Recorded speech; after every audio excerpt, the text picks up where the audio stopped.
We have had a shift from the kind of illnesses that currently affect our people. Back then it was communicable diseases or infectious diseases where people would die from infections: cholera, Ebola, Marburg, yellow fever, malaria, tuberculosis, syphilis. They are still there, but now we are having a shift towards the non-communicable diseases. They are not caused by infections. They are diseases that cannot be transmitted from one person to another like infections do. For example, high blood pressure.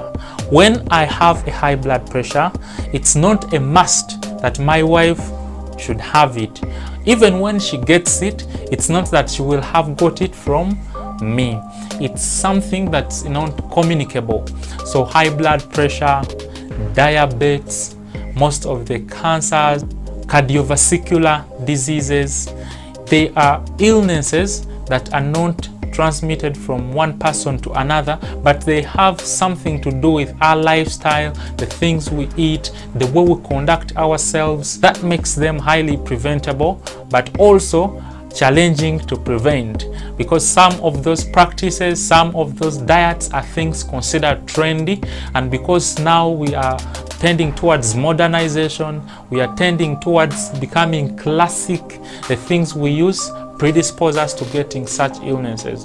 But as an individual, you have a responsibility to keep yourself healthy, and that's why you are supposed to acquire the information that we keep sharing about these things. At Health Touch Uganda, we have compiled a lot of beautiful information about high blood pressure.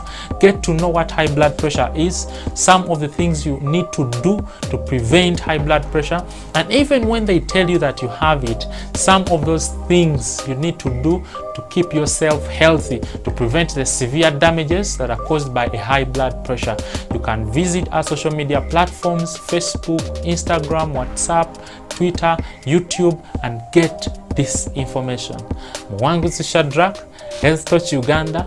Follow the light.